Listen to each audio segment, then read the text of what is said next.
Today we're back out on the Apache Trail and we'll be doing some good old fashioned drone exploring. I spent quite a bit of time on Google Earth recently mapping out some remote canyons, caves, and other interesting rock formations. Some of them aren't too far off the beaten path, while others ain't exactly the easiest to get to. Needless to say, I was not disappointed.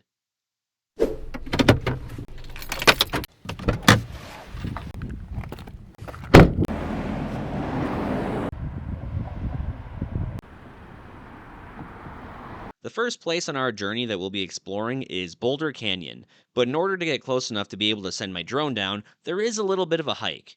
Now, it's not that long of a hike, but it was no picnic either. It's a slow ascend with mildly rugged terrain. Nothing I couldn't handle, but it shouldn't be taken lightly either. There is a lot of loose rock and plenty of cacti on the trail, and the last thing that you want to have happen is tripping over a rock and landing your ass on a cactus. See what I did there? Anyway, after about 15 minutes on the trail, passing a few hikers, and taking in the surroundings, we finally made it to a good viewing point overlooking the canyon. I am just about out of breath, but I should have my breathing under control here in the next couple minutes. We made it to our launching point where we're going to send the drone up. You can see Weaver's Needle in the background there. And I think we're going to find some pretty interesting things out here.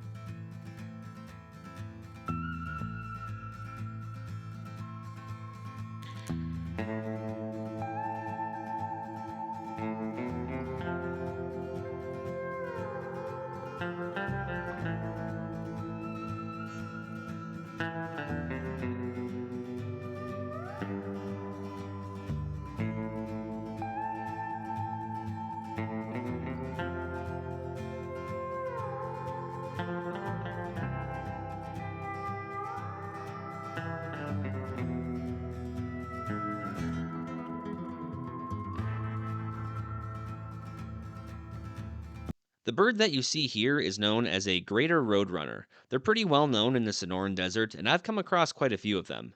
These interesting looking birds are pretty fast on their feet, and they'll eat anything from insects, mice, and lizards. They're also not afraid to pick fights with rattlesnakes. This one didn't seem too bothered by my drone, but after getting a few seconds of him on camera, I figured I'd better split before he picks a fight with my drone. Cool bird though.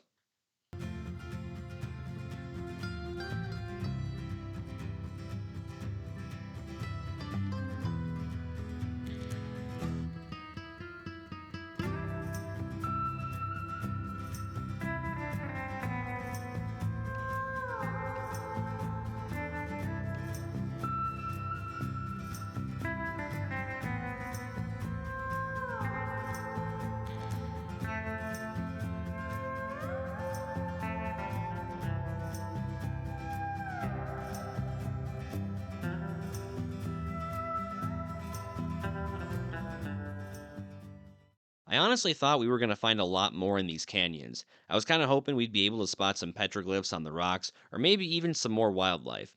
But that's okay, we still have a lot more to see. It definitely wasn't a waste of time, and my drone captured some excellent views of the vistas. And for those of you that might not be familiar with Arizona, but noticed this unique rock formation jutting out from the mountains in the back, it's called Weaver's Needle, and the old saying goes, where Weaver's Needle casts its long shadow at 4 in the afternoon, there you will find a vein of rose quartz laced with gold wire, and you will be rich beyond your wildest dreams. Now, supposedly, there's a bunch of gold hidden out there in them mountains, and whether or not somebody's found it, well, that's up for debate. But a lot of people have died out there trying to find it, and in the future, you can expect a video on the subject. But now, let's continue on with our journey.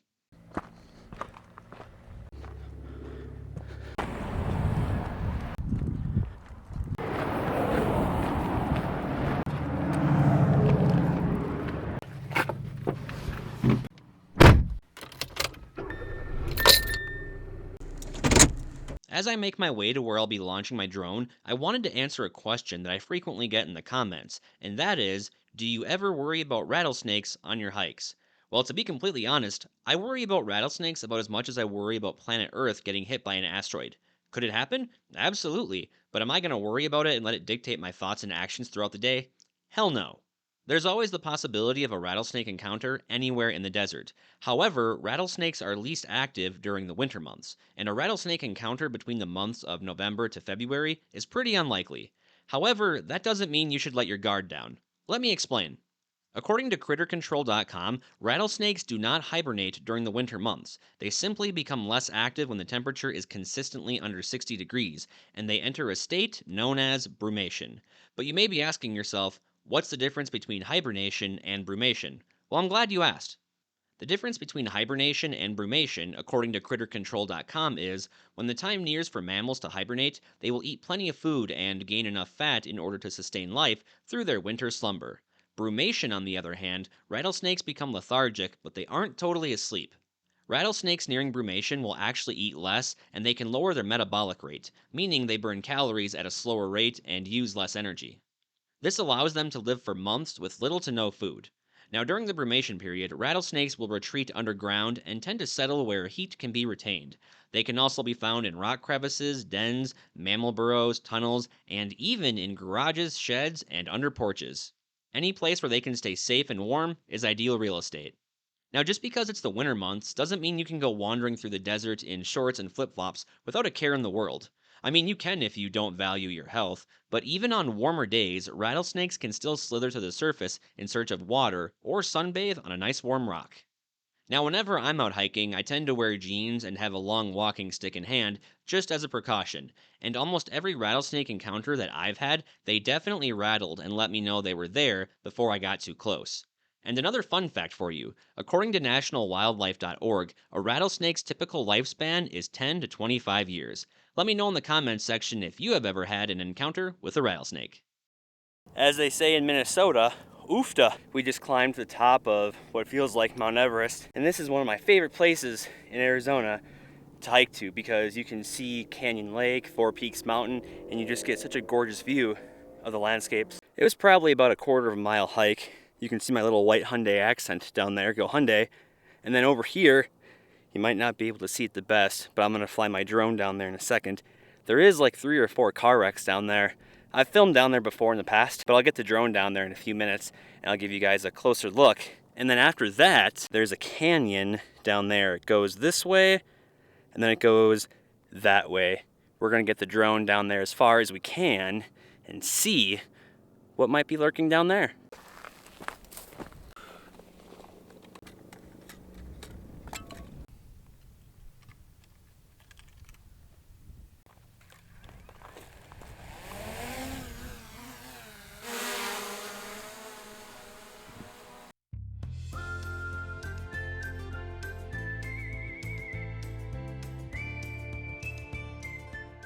A question that I'm sure a lot of you are going to be thinking as I hover over these vehicles is, what's up with the white X's spray painted onto these car wrecks? And the answer to that is quite simple. An X spray painted onto car wrecks means that they have been checked by authorities and cleared for bodies. Almost anywhere in the state of Arizona where you see a sharp turn with a steep drop off, you can best bet that there's probably a car down there, and I'm sure having X's spray painted onto them reduces a lot of 911 calls.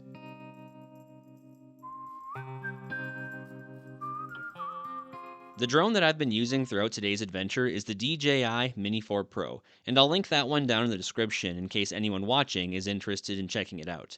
And one of the benefits of using this drone is that it has 360-degree obstacle avoidance. This allows me to fly extremely closely to objects and get near the entrance of caves with little risk of crashing. Now, you can't see it from the perspective of the drone, but on the remote, it starts to indicate when you are getting way too close to objects, and depending on what setting you have initiated, it will come to a complete stop once it recognizes that you're too close to an object, thus preventing a collision.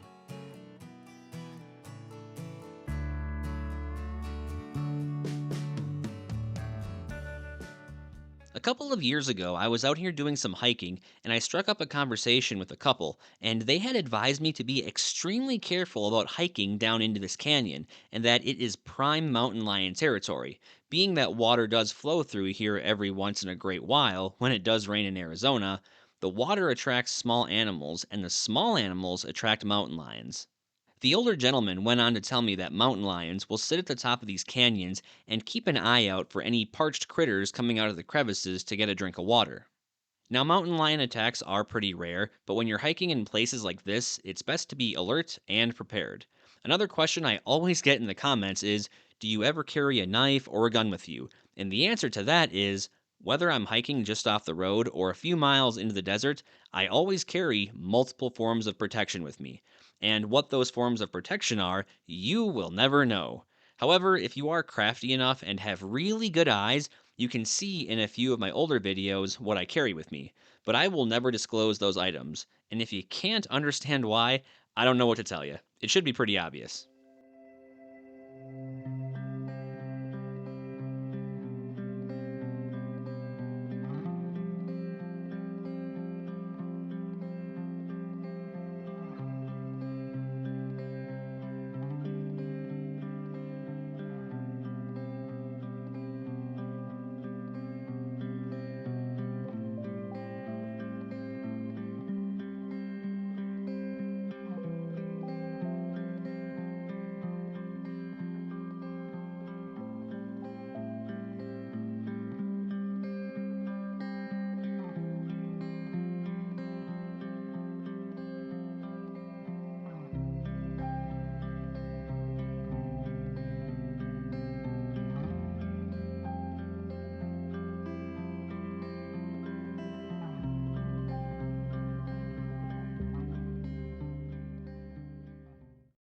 A few moments later. A couple weeks ago, I was out here flying my drone just to see what I could find.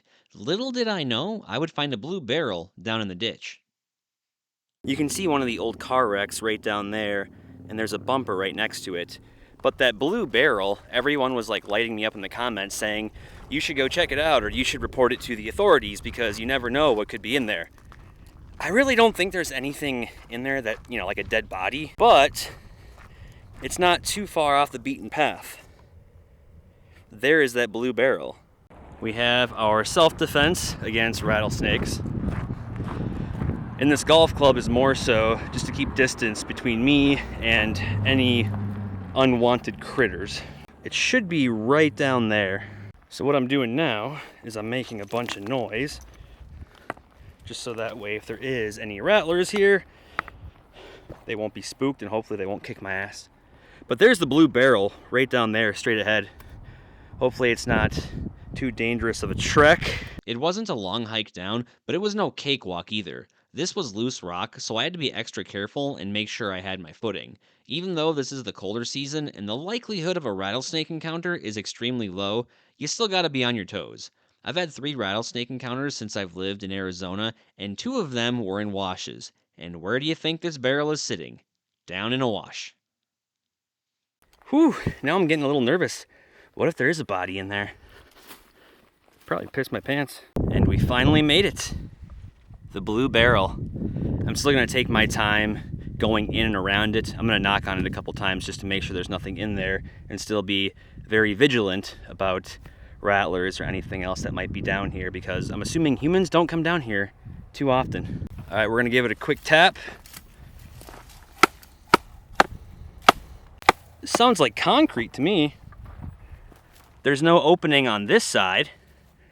All right, I'm gonna walk around this plant here. See, there's no opening to it.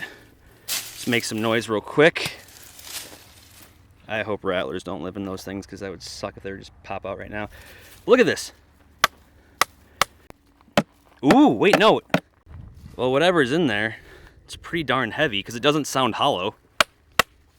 Except for right here. I don't think we're going to be able to break it open with a golf club. I don't know. Maybe I will report that to the police department. Just in case.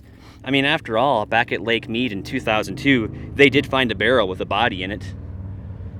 And if you wanted to get rid of a body, I mean, this probably wouldn't be the most ideal, but I mean, how many people are hiking down these valleys like I am? In my opinion, I don't believe there is a body or any sort of nefarious materials in here.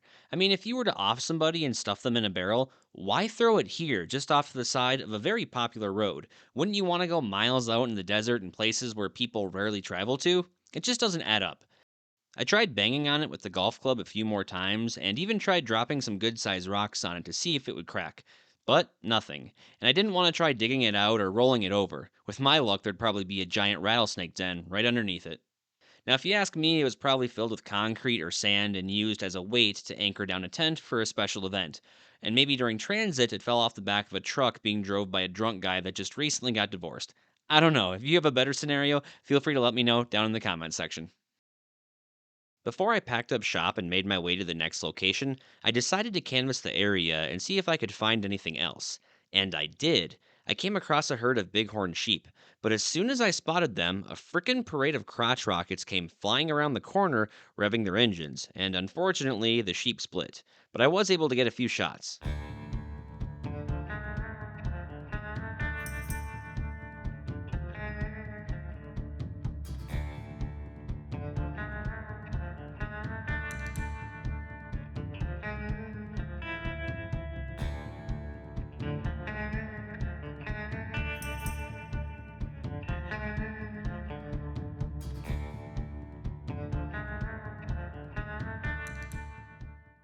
Now, I get this question almost every single video, so for any newcomers here I go.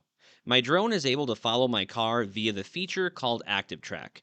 Basically, I point the drone at my car and I have it scan it so it knows what to follow, and it does a pretty good job staying locked onto it, as long as I go at a reasonable speed.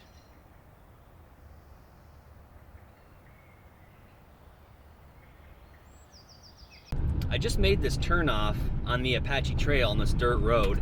I have no idea where it goes, but I'm kind of hoping it takes me to an area where I can get a better view of the canyon up here. Road's a little bumpy, but we're cruising.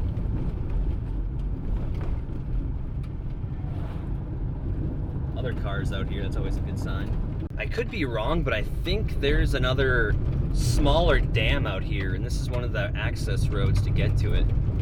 And I was not wrong. If I would have kept going another 5 miles, I would have reached Horse Mesa Dam, which is one of many dams on the Salt River.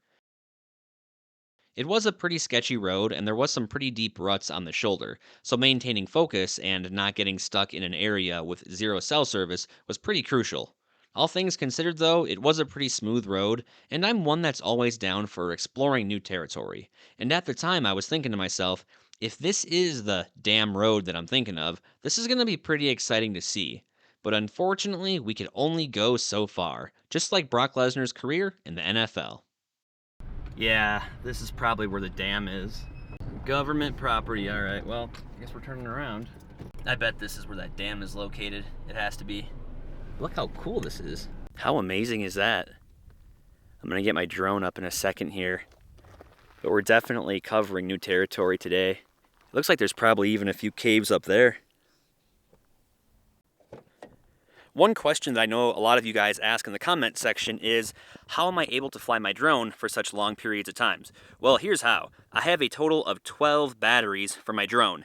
Now these batteries up here, those three, these ones get 45 minutes of flight time, or they get up to 45 minutes of flight time. And then these these batteries right here, and the one in my drone, they get up to 34 minutes of flight time. Now, there are several different factors that can influence the battery life, such as how hot it is, how cold it is, the features that I'm using on my drone, and what mode I'm flying in. But between the batteries and the power banks that I use these guys on the road to keep my drone batteries topped off. So I have a total of 1, 2, 3, 4 power banks. These charge via the power of the sun as well, so I'll leave them on the dashboard when I'm on long road trips. And they have built-in flashlights. This one has a built-in laser. This one charges the fastest when I'm on the road because it has 5 solar panels. And yeah, this is just a little trick of the trade as to how I keep my drone batteries topped off while I'm on the road. And I'll link all these power banks and all the gear, my drone, my camera, all the accessories that I use down in the description below. So now you know.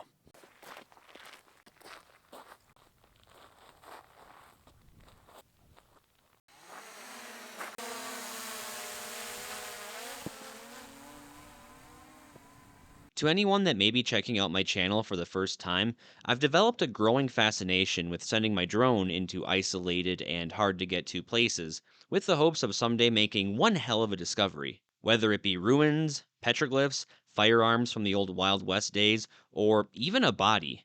Not that I'm hoping to find a body, but there have been a lot of people that have come out to these parts in search of the lost Dutchman's gold, some of which have returned empty handed, while others have never returned at all. Only time will tell what we'll find out here.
This is Queen Creek, and it's located just east of the little town of Superior, Arizona. I've filmed a few skits out here before, and it's a place that I find myself repeatedly coming back to. The views never get old, and there is just so much historical value out here.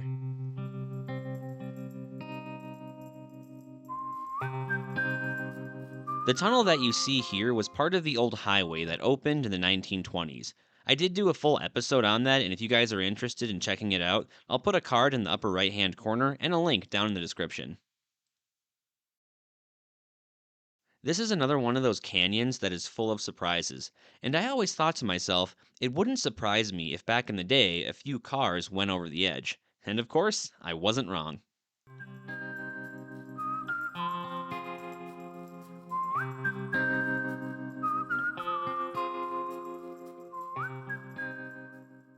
After finding this car wreck, I remembered that there were a couple more out here. One was completely covered in brush, which I couldn't find, and the other one was fairly exposed. And after a few minutes of canvassing the area, I finally found it. Now, I didn't want to fly in any closer because if you look to the upper right, you can see a person down there. And if I zoom out a little bit here, you can see another person doing some rock climbing. This is a pretty popular area for that kind of activity, and once I spotted them, I didn't want to be a bother and distract them, so I backed off.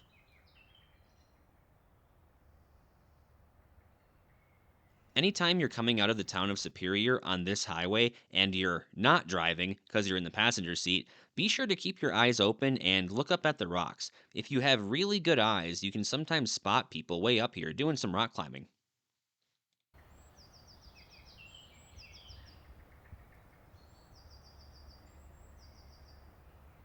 And like I said, I didn't want to be a bother and distract these rock climbers from what they were doing, causing them to pull an Ace Ventura.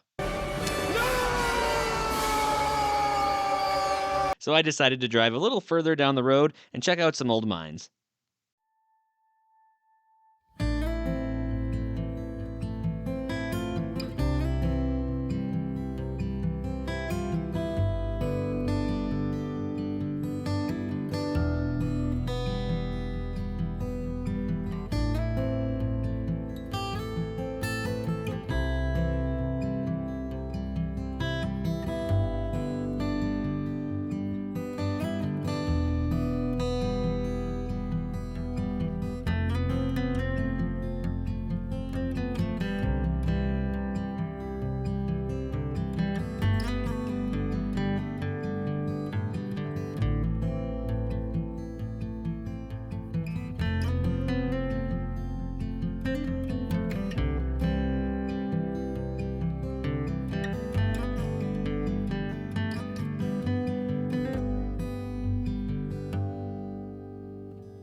It's moments like these that make me truly appreciate having a DJI Mini 4 Pro and what it can do. Its size allows me to seamlessly navigate into tight places like this, and number two, the obstacle avoidance sensors. Now, I know you can't see it, but on the drone remote, it was telling me how much room I had in each direction before I would hit something. Knowing this, I was able to move in a little closer and push the boundaries a little bit. It is still a risky move, and if I would have crashed, I don't know that I would have been able to get it back.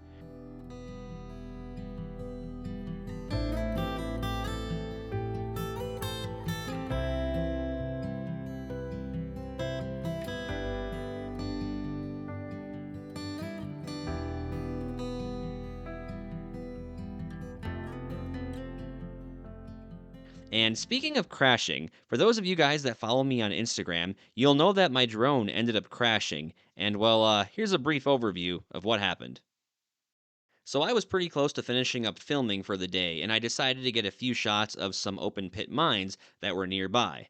All was going well. I was sipping my coffee, listening to some Gordon Lightfoot, and then all of a sudden my screen got lit up with a bunch of battery and transmission errors.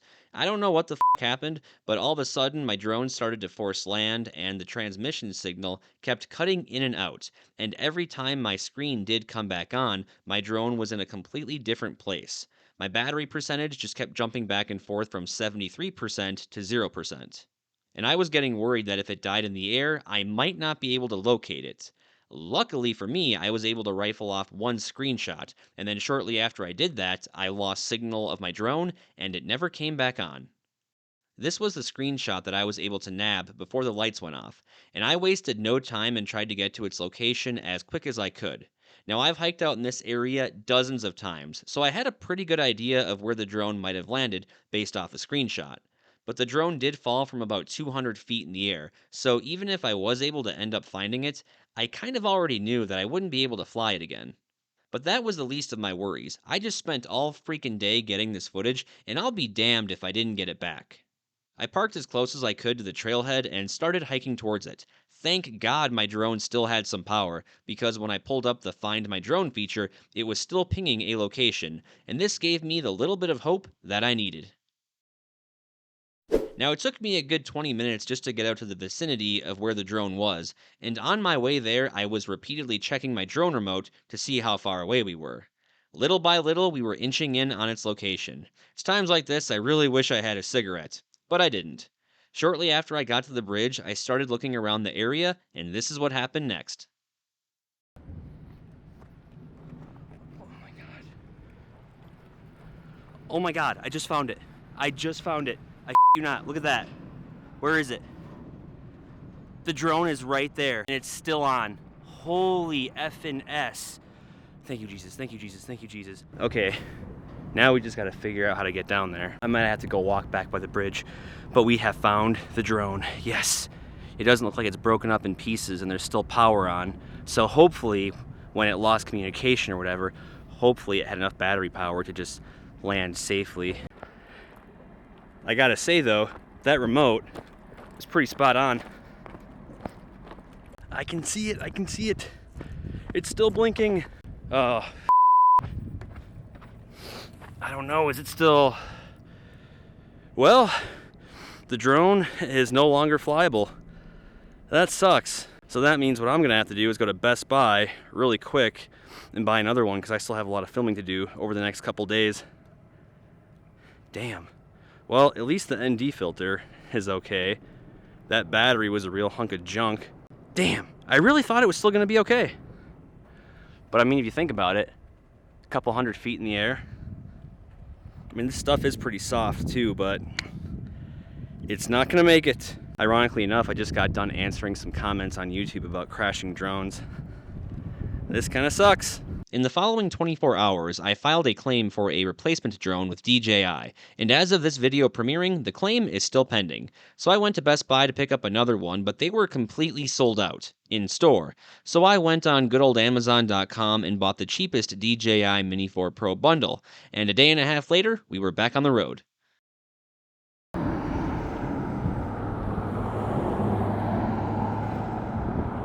The last time I was up in Mojave County doing some filming, I came across some really intriguing rock formations not too far off the highway. And if I would have had more time back then and it wasn't so cloudy, I would have explored them. But now that I'm armed with a new drone and blessed with a sunny day, we're gonna go check them out. But first, I'm gonna make a stop at a hidden gem along the way.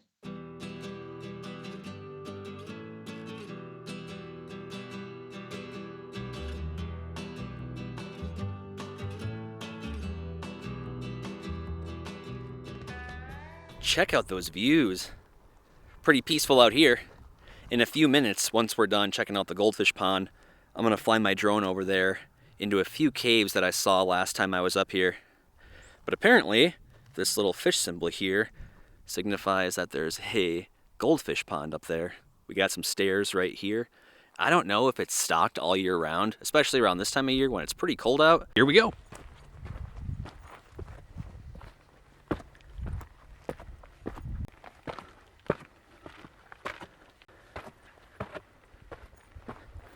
I see water. Wonder if that's not from the pond. It's getting mucky. Oh, there it is. Oh, and there is fish in there. Take a look at that.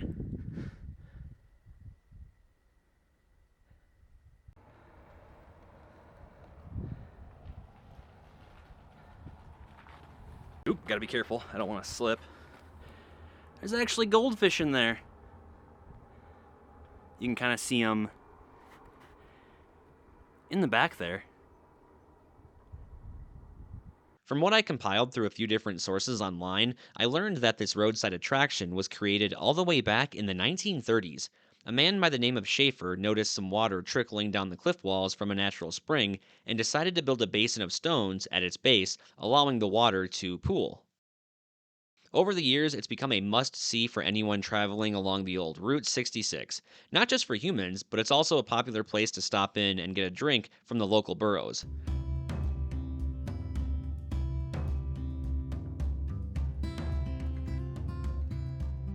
The pond, as you can see, is well stocked with goldfish along with snails to help prevent algae growth and to help keep the water clean. There's a thing you know.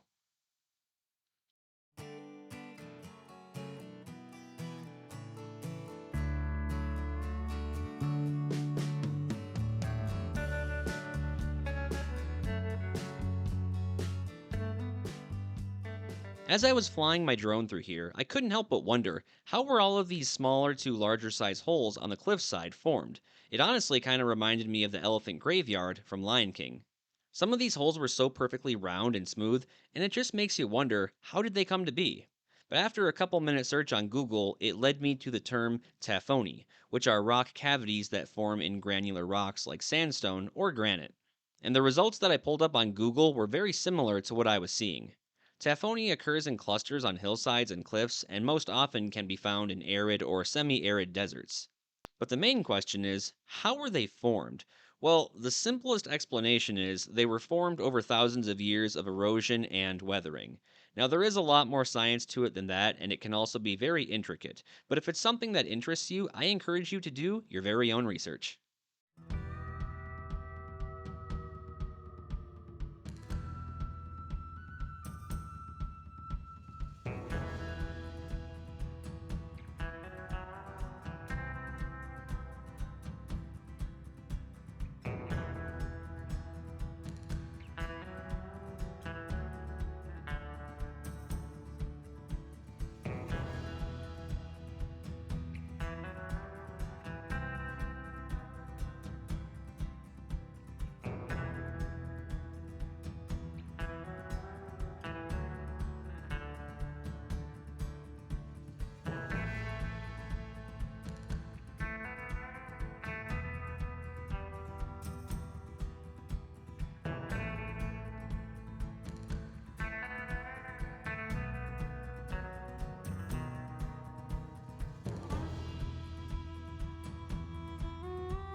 As I was getting ready to wrap things up for the day and head home to watch Dexter, I noticed something out of the corner of my eye down the hill, so I flew in to investigate.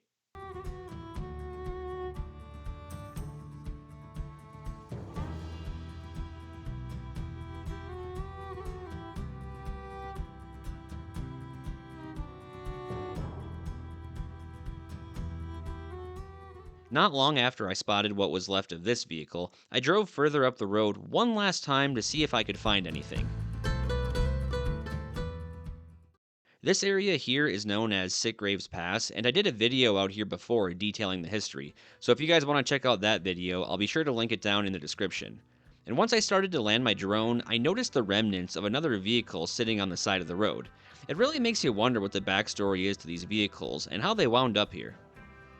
This vehicle here would have either been a 4th generation Pontiac Firebird with T-tops or a 4th generation Chevy Camaro. I used to have a 1996 Chevy Camaro back in the day, and a really good friend of mine had a Pontiac Firebird. Very identical cars. And if you guys enjoyed this week's episode and want to keep the fun going, consider checking out my other videos, or just click the next video here.